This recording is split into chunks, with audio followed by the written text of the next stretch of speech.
Okay, wish you good luck over and all, दूसरी तरफ से कहा गया और उसके साथ ही ट्रांसमीटर से दोबारा टू टू की आवाज़ें सुनाई देने लगीं। लुबानो ने हाथ बढ़ाकर ट्रांसमीटर ऑफ कर दिया। अब उसके चेहरे पर गहरी संजीदगी के तासुरात नुमाया थे। उसने ट्रांसमीटर ऑफ करके एक तरफ रखते हुए वायरलेस फ़ोन का रिसीवर उठाया और एक नंबर प्रेस कर दिया। ये नंबर गाड़ी में मेजर आनोफ के हेडक्वार्टर का था। Yes, headquarter. Bismarck speaking. राब्ता कायम होते ही एक आवाज़ सुनाई दी। लुबानो बोल रहा हूँ, मेजर आनोफ से बात कराओ, लुबानो ने सख्त लहजे में कहा। ओह सर, मेजर अनोफ लासो के चीफ मेजर काफ के साथ हेलीकॉप्टर पर बस्ती कंदौर गए हुए हैं। दूसरी तरफ से बिस्मार्क ने इस बार मुदबाना लहजे में जवाब देते हुए कहा। क्यों, वहाँ क्यों गए हैं? लुबानो ने हैरान होकर पूछा। मालूम नहीं जनाब, वो लासो के यहाँ नए बनाने जाने वाले हेडक्वार्टर रेड हाउस में मेजर काफ से मिलने गए थे। अचानक वो हेलीकॉप्टर लेकर बस्ती कंदौर चले गए। अभी तक उनकी तरफ से कोई इत्तला नहीं आई। दूसरी तरफ से कहा गया। ओके, लुबानो ने कहा और रिसीवर रखकर वो कुर्सी से उठ खड़ा हुआ और उकबी दीवार में नस्ब एक अलमारी की तरफ बढ़ गया। लुबानो ने यहाँ हर तरफ हिफाजत का डबल सिस्टम बनाया हुआ था। यही वजह थी कि मेजर अनोफ के आदमी के साथ साथ हर जगह उसके अपने खुफिया एजेंट भी मौजूद थे, जो उसे बराह रास्त रिपोर्टें देते थे या वो उनसे काम ले सकता था। अलमारी खोलकर उसने एक बड़ा सा ट्रांसमीटर उठाया और उसे लाकर उसने मेज़ पर रखा और उस पर एक महसूस फ्रीक्वेंसी सेट करने लगा। कंदौर बस्ती इज़ामीर की पहाड़ियों की सिमत में ही थी, लेकिन वो इतनी बुलंदी पर थी कि वहाँ खसूसी हेलीकॉप्टरों के अलावा नीचे से या नीचा पहुँचाया जा सकता था। लेकिन लुबानो को मालूम था कि मुकामी लोग किसी लाशो नामी तरीके को इस्तेमाल करके इंतहाई बुलंदियों तक पहुंच जाते थे, इसलिए उसके जहन में एक खदशा सा पैदा हुआ था। और फिर मेजर काफ का मेजर अनोफ के साथ कंदौर बस्ती में अचानक जाने से भी उसकी छठी हिस्से ने अलार्म बजाना शुरू कर दिया था। उसे इमरान की सलाहियतों का अच्छी तरह इल्म था, इसलिए वो फौरी तौर पर ऐसी पेशबंदी करना चाहता था कि इमरान और उसके साथी किसी तरह भी गाड़ी या लिबार्टी तक पहुँचने में कामयाब ना हो सकें। उसने ट्रांसमीटर पर फ्रीक्वेंसी सेट की और एक बार फिर बटन दबा दिया। हेलो हेलो, लुबानो बोल रहा हूँ, ओवर। लुबानो ने बार बार यही फिक्रा दोहराना शुरू कर दिया। वो मुकामी ज़ुबान में कॉल कर रहा था। जी, आलिफ खान बोल रहा हूँ, ओवर। चंद लम्हों बाद ही ट्रांसमीटर से एक मुकामी आवाज़ सुनाई दी। आलिफ खान, मेजर अनोफ अपने एक साथी मेजर काफ के साथ हेलीकॉप्टर में तुम्हारी बस्ती में गया है, क्या तुम्हें मालूम है? लुबानो ने तेज़ लहजे में कहा। जी सर, मेजर अनोफ एक दूसरे मेजर साहब के साथ हेलीकॉप्टर में जहाँ आए, उनका हेलीकॉप्टर मुकामी हकीम बाबा की पुरानी हवेली के सामने उतर गया। कुद्दस खान और अयूब खान अपने एक साथी के साथ वहाँ पहले से ही मौजूद थे।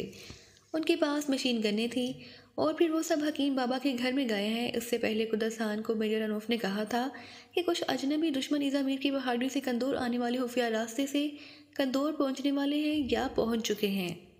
चनाचे कुद्दस खान ने फौरी तौर पर चेकिंग शुरू कर दी। चूँकि यहाँ सिर्फ हकीम बाबा का ही घर ऐसा था जहाँ दुश्मन एजेंट छुप सकते थे, इसलिए कुद्दस खान खुद हकीम बाबा के पास गया और उसने खुद वहाँ अच्छी तरह तलाशी ली, लेकिन वहाँ हकीम बाबा के अलावा और कोई न था। फिर मेजर साहब आ गए और फिर वो सब अभी तक अंदर ही हैं, ओवर। आलिफ खान ने जवाब देते हुए कहा और लुबानो की पेशानी पर परेशानी की लकीरें उभर आईं। ओ आलिफ खान, तुम क्या मालूम कर सकते हो कि वो अंदर क्या कर रहे हैं, ओवर? लुबानो ने तेज़ लहजे में कहा। उन्होंने क्या करना है जी, हकीम बाबा को मार पीट कर रहे हैं कि अगर दुश्मन आए तो उन्हें छुपाए ना, ओवर। आलिफ खान ने जवाब दिया। और अगर दुश्मन पहले ही आ चुके हों और कहीं छुपे हुए हों तो, ओवर। लुबानो ने इंतहाई सख्त लहजे में कहा। नहीं जी, अव्वल तो दुश्मन कंदौर में आ ही नहीं सकते। हाँ, आपको वहम हुआ है, और अगर आ भी जाएं तो फ़ौरन पकड़े जाएंगे। हकीम बाबा बेहद बूढ़ा आदमी है, वो भला कैसे दुश्मनों को छुपा सकता है, ओवर। अली खान ने बेनियाजाना लहजे में कहा। सुनो अली खान, मैं तुम्हें 10,000 रुपये इनाम दे सकता हूँ अगर तुम हकीम बाबा के घर में जाकर मुझे मुकम्मल हालात इस तरह मालूम करके बता सको कि मेजर अनोफ को भी इसका पता ना चल सके। बोलो, लेना है इनाम या किसी और को दे दूँ, ओवर। लुबानो ने उसे लालच देते हुए कहा। उसे उन मुकामी अफराद की लालची तबीयत का बखूबी इल्म था और 10,000 रुपये उनके लिए बहुत बड़ी रकम थी। 10,000 रुपये? ओ, उसके लिए तो मैं 10 आदमियों को भी गोलियों से उड़ा सकता हूँ, ओवर। अली खान ने मुसरत से चीखते हुए कहा। तो फिर जाओ और मालूम करके मुझे रिपोर्ट दो, लेकिन रिपोर्ट बिल्कुल दुरुस्त होनी चाहिए, वरना 10,000 रुपयों की बजाय तुम्हारा पूरा घर में बमों से उड़ाया जा सकता है, ओवर। लुबानो ने इंतहाई सर लहजे में उसे धमकी देते हुए कहा। जनाब फिक्र ना करें, अली खान ने कभी गलत रिपोर्ट नहीं दी, ओवर। अली खान ने जवाब देते हुए कहा और लुबानो ने वो ओवर एंड ऑल कहकर ट्रांसमीटर ऑफ कर दिया। उसने एक बार फिर मेज़ पर पड़ा हुआ और साला उठा लिया, लेकिन अब न जाने क्या बात थी कि उसका जहन मुंतशिर सा हो गया था। उसकी वजह यह थी कि उसे इमरान की सलाहियतों का पूरी तरह इल्म था। यही वजह थी कि अब उसे बावजूद ज़बरदस्त हिफाजती इक़दामात के लिबार्टी शदीद खतरे में डूबी हुई नज़र आ रही थी। बस यही बात उसकी समझ में न आ रही थी कि इमरान आखिर किस तरह गाड़ी पहुंचेगा। कंदौर और गाड़ी के दरमियान बेपनाह चेकिंग थी, सख्त और साइंसी चेकिंग। फिर उस जहनी अधेड़ पर में ना जाने कितना वक्त गुजर गया कि बड़े ट्रांसमीटर से सीटी की आवाज़ निकलने पर वो चौंका और उसने तेज़ी से हाथ बढ़ाकर ट्रांसमीटर का बटन ऑन कर दिया। जी, अली खान बोल रहा हूँ जी, ओवर। अली खान की आवाज़ सुनाई दी। लहजा हादसा मुतवहिश सा था। हाँ, लुबानो बोल रहा हूँ, क्या रिपोर्ट है? ओवर। लुबानो ने तेज़ लहजे में पूछा। अली खान के लहजे से ही उसके जहन में धमाके से होने लगे थे। साहब जी, बड़ा जुल्म हो गया है जी। कुद्दस खान, अयूब खान और उसका साथी तीनों कत्ल हो गए हैं जी। वो मेजर अनोफ और वो दूसरा मेजर भी हलाक हो गए हैं जी। बड़ा गजब हो गया है जी। ओवर। अली खान की मुतवहिश आवाज़ सुनाई दी। क्या क्या कह रहे हो? ये कैसे मुमकिन है? पूरी तफसील बताओ। ओवर। लुबानो ने हलक के बल चीखते हुए कहा। साहब जी, जब मैं अपनी दुकान बंद करके हकीम बाबा के घर की तरफ जाने लगा कि मैंने मेजर साहब का हेलीकॉप्टर उड़कर गाड़ी की तरफ जाते हुए देखा जी। उसका मतलब था कि वो वापस जा रहे हैं। मैंने जाकर अब कुद्दस खान और अयूब खान से बातों ही बातों में मालूम करूंगा कि दुश्मन से मिले या नहीं। मगर मैं हकीम बाबा की हवेली तक पहुंच गया, मगर दोनों खान मुझे ना मिले। हालांकि उनका वापस आने का रास्ता वही था। मैं समझा कि वो दोनों अपने साथी के साथ हकीम बाबा के पास ही रुक गए होंगे, इसलिए मैं अंदर चला गया। मगर हकीम बाबा अकेले थे, दोनों खान और उनका साथी मौजूद न था। हकीम बाबा मुझे देखकर परेशान हो गए और साहब जी, मैंने देख लिया कि वहाँ कमरे में खून के धब्बे मौजूद थे जिन्हें हकीम बाबा मिटाने की कोशिश कर रहे थे। मैंने हकीम बाबा से खून के बारे में पूछा तो हकीम बाबा ने मुझे टालना चाहा। चनाचे मुझे मजबूरन हकीम बाबा पर हाथ उठाना पड़ा और फिर जी, अच्छी खासी मार खाने के बाद हकीम बाबा ने असल बात उगल दी। उसने बताया कि पाकिस्तान के 5 आदमी एक लड़की लाला के साथ यहाँ आए थे। उनके सरदार का नाम इमरान था। जब वो यहाँ पहुँचे तो कुद्दस खान, अयूब खान और उनका साथी और वो दोनों मेजर भी आ गए। हकीम बाबा ने अजनबियों को एक खुफिया कमरे में छुपा दिया, मगर मेजर अनोफ को शक पड़ गया। उन्होंने हकीम बाबा को थप्पड़ मारे और पूछ-गूछ शुरू की, जिस पर वो आदमी इस खुफिया कमरे से बाहर निकल आए और उन्होंने कुद्दस खान, अयूब खान और उसके साथी को गोली मार दी। फिर उन्होंने दूसरे कमरे की दूसरे मेजर की खोपड़ी भी उड़ा दी। उसके बाद वो मेजर अनोफ से किसी लेबॉर्ट्री के बारे में पूछ-गूछ करते रहे। फिर उन्होंने मेजर अनोफ की भी खोपड़ी उड़ा दी। उसके बाद वो इमरान अपने चेहरे पर कोई दवाई लगाकर मेजर अनोफ बन गया, जबकि उसका एक साथी दूसरा मेजर बन गया और बाकी साथियों ने कुद्दस खान, अयूब खान और उनके साथी का रूप धार लिया। दोनों मेजरों की वर्दियाँ उतार कर उन्होंने पहन ली। बाकी लिबास हकीम बाबा ने उन्हें अपने बेटों के दे दिए। फिर उन्होंने सारी लाशों को उठाकर हवेली के गहरे गड्ढे में फेंक कर उसको पत्थरों से पुर कर दिया। उसके बाद वो उस लड़की लाला के साथ हवेली से निकल गए और हकीम बाबा बता रहा था कि वो हेलीकॉप्टर पर गए हैं। मैंने खुद अपनी आंखों से जाकर कुद्दस खान, अयूब खान और उनके साथ दोनों मेजरों की लाशें देखी हैं जी। कुद्दस खान मेरा अजीज़ था जी, इसलिए मैंने उसका इंतकाम लेने के लिए हकीम बाबा को गोली मार दी है। ओवर। अली खान ने तफसील बताते हुए कहा। ठीक है, तुम्हें तुम्हारा इनाम मिल जाएगा। Over and all. लुबानो ने तेज़ लहजे में कहा और ट्रांसमीटर ऑफ करके उसने बिजली की सी तेज़ी से वायरलेस फ़ोन का रिसीवर उठाया और नंबर प्रेस कर दिया। Yes, headquarter Bismarck speaking. Bismarck की आवाज़ सुनाई दी। लुबानो बोल रहा हूँ, मेजर अनोफ कंदौर बस्ती से वापस आ गया है। लुबानो ने सर्द लहजे में कहा। यस सर, अभी चंद मिनट पहले पहुँचे हैं, रेड हाउस में मौजूद हैं। बात कराऊँ सर? दूसरी तरफ से कहा गया। हाँ, कराओ बात। लुबानो ने होंठ भींचते हुए कहा। उसके जहन में फौरी तौर पर इमरान और उसके साथियों के हाथों के लिए एक प्लान मुरतब हो गया था। हेलो सर, बात कीजिए। बिस्मार्क की आवाज़ सुनाई दी। हेलो मेजर अनोफ, मैं लुबानो बोल रहा हूँ। लुबानो ने अपने लहजे को सादा बनाते हुए कहा। जी फरमाएं। दूसरी तरफ से मेजर अनोफ की ही आवाज़ सुनाई दी और लुबानो बेइख्तियार मुस्कुरा दिया। बोलने वाले का लहजा हूबहू मेजर अनोफ जैसा था। अगर अली खान की रिपोर्ट लुबानो को ना मिल चुकी होती तो शायद उसे किसी तब्दीली का एहसास तक न होता। मैंने पहले फ़ोन किया तो मालूम हुआ कि आप लुबानो के मेजर काफ के साथ कंदौर गए हैं। ये लासो के मेजर काफ गाड़ी कैसे पहुंच गए? लासो तो हरात में तैनात हैं। लुबानो ने हैरत भरे लहजे में कहा। वो लिबार्ट्री की हिफाजत के लिए गाड़ी आए हैं क्योंकि इतला मिली है कि ज़मीर की पहाड़ियों में कुछ दुश्मन एजेंट आ गए हैं। मैं कंदौर भी इसीलिए गया था ताकि वहाँ के एजेंटों को खबरदार कराऊँ, मेजर अनाफ ने जवाब देते हुए कहा। अच्छा, लेकिन मुझे तो किसी दुश्मन एजेंटों के बारे में कोई इतला नहीं दी गई। हालांकि असल लिबार्ट्री का सिक्योरिटी इंचार्ज तो मैं हूँ और आपने भी कोई इतला नहीं दी। लुबानो ने इस बार कदरे बरहम से लहजे में कहा। इतला देने की ज़रूरत क्या थी? दुश्मन एजेंट यहाँ तो किसी तरह पहुँच ही नहीं सकते, मेजर अनोफ ने कहा। मेजर काफ बहरहाल मेहमान है और मैंने उनकी कारकर्दगी की बड़ी तारीफ सुनी है। क्या ऐसा नहीं हो सकता उनसे मुलाकात हो जाए? मेरा ख्याल है मैं वहाँ आपके पास आ जाऊँ तो ज़्यादा बेहतर है। या फिर ऐसा है कि आप मेजर काफ को साथ लेकर यहाँ आ जाएं मेरे पास। लोबानो ने कहा, जैसे आप कहें, हम तो हर तरह से तैयार हैं, मेजर अनोफ ने जवाब दिया। और लोबानो के लबों पर तंजिया मुस्कुराहट झींकने लगी।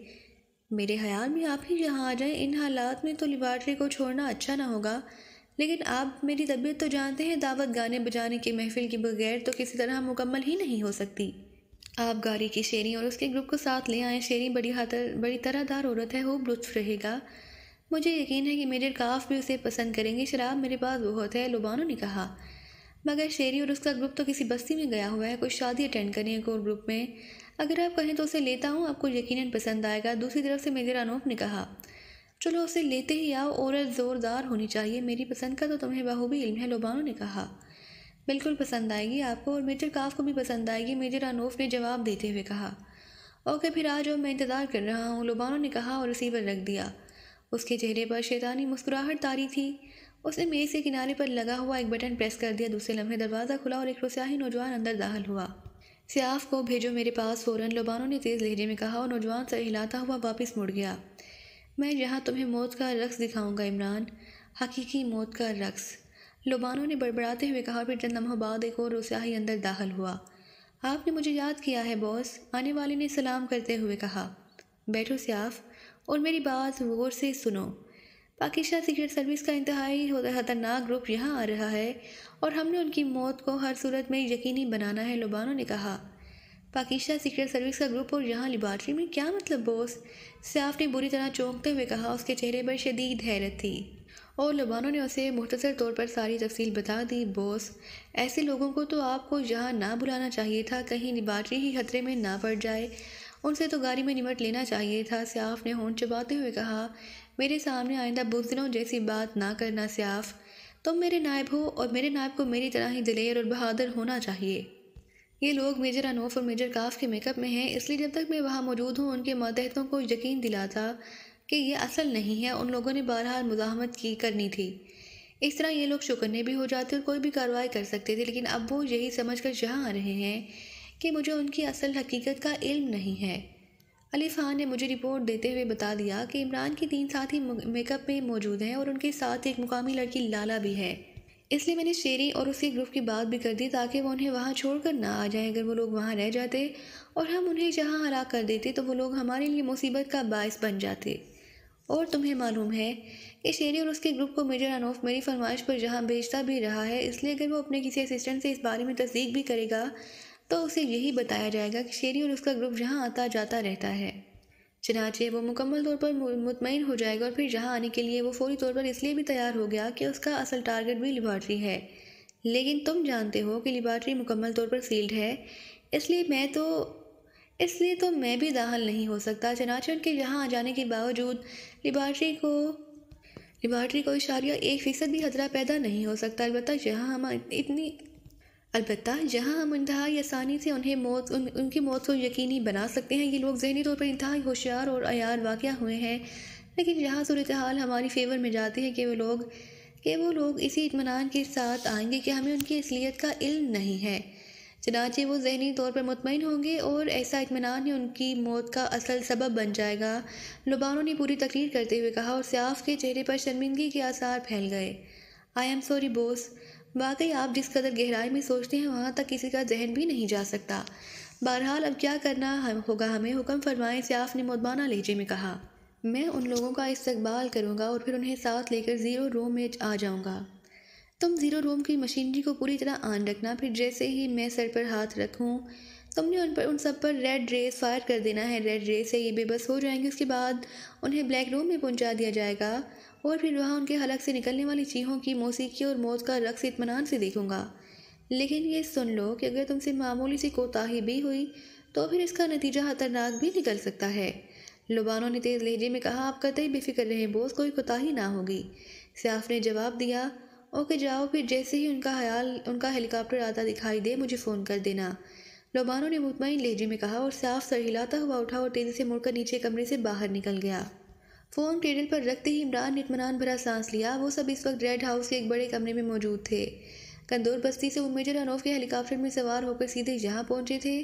चूँकि इमरान मेजर अनोफ को चक्कर देकर गाड़ी और लेबॉर्ट्री के बारे में तमाम मालूमात हासिल कर चुका था, इसलिए वो हेलीकॉप्टर को उड़ता हुआ बजाय मेजर अनोफ के हेडक्वार्टर जाने के मेजर काफ के हेडक्वार्टर रेड हाउस में ही उतरा था। वैसे जब से उसे लेबॉर्ट्री के सिक्योरिटी इंचार्ज लुबानो के बारे में इल्म हुआ था, इमरान सारी रात से यही सोचता आया था कि उस लुबानो से किस तरह निपटा जाए, क्योंकि लुबानो से वो अच्छी तरह वाकिफ था। लुबानो रोस्ताही सीक्रेट सर्विस का इंतहाई फाल और तेज़ तरीन एजेंट था। गो उसकी फील्ड ज़्यादातर एक्रीमा में ही थी, लेकिन एक बार वो पाकिस्तान भी आया था और यहीं इससे इमरान का टकराव हुआ था। फिर लुबानो का मिशन तो नाकाम हो गया था, लेकिन लुबानो निकल जाने में कामयाब हो गया था। उसके बाद चूँकि लुबानो ने फिर कभी पाकिस्तान का रुख ना किया था, इसलिए दोबारा उससे टकराव ही ना हुआ था। लेकिन अब वही लुबानो जहाँ लेबॉर्ट्री पर सिक्योरिटी इंचार्ज बना हुआ था, लेकिन जहाँ पहुँचते ही जब फ़ोन पर उसे बताया गया कि लेबॉर्ट्री से जनाब लुबानो से बात करना चाहते हैं, तो वो बेइख्तियार चौंक पड़ा। लेकिन अब जबकि लुबानो से बातचीत करके उसने रिसीवर रखा तो उसके चेहरे पर गहरे इत्मीनान के तासुरात उभर आए थे। कुदरत खान ने खुद ब खुद उसका रास्ता साफ कर दिया था। लुबानो ने न सिर्फ उसे मेजर काफ को लेबॉर्ट्री आने की दावत दे डाली, बल्कि किसी गाने वाली मुकामी औरत और उसके ग्रुप को भी साथ लाने का कह दिया। इस तरह मुकामी मेकअप में बाकी साथियों लाला का भी साथ जाने का स्कोप बन गया था, वरना लाला और बाकी साथियों को यहाँ छोड़ जाने का मसला बड़ा टेढ़ा हो जाता। उसने तो लाला को हकीम बाबा के पास ठहरने के लिए बहुत कहा था, लेकिन लाला अड़ गई क्योंकि वो हर सूरत में साथ जाएगी और आखिर मजबूरन उसे लाला को साथ ले आना पड़ा। इमरान साहब, उस लुबानो ने जिस तरह गाने वाली औरत और उसके ग्रुप के को साथ दे आने की बात की है, उससे मुझे एक शक पड़ रहा है, कहीं उसे हमारी हकीकत का इल्म तो नहीं हो गया। साथ बैठे हुए सफदर ने, जो मेजर काफ के मेकअप में था, बात करते हुए कहा और इमरान चौंक पड़ा।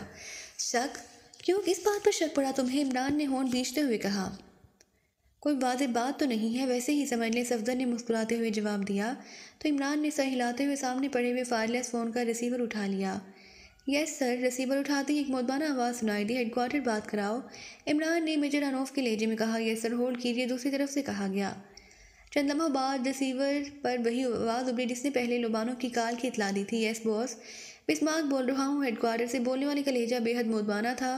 बिस्मार्क, लुबानो ने शेरी और उसके ग्रुप की फरमाइश की है। इमरान ने संजीदा लहजे में कहा। ठीक है सर, मैं भिजवा देता हूँ उन्हें, वो पहले भी जाते रहे हैं। बास, लुबानो शेरी के बेहद मद्दाह हैं, बिस्मार्क ने जवाब दिया। इमरान की आंखों में इत्मीनान के तासुरात उभर आए।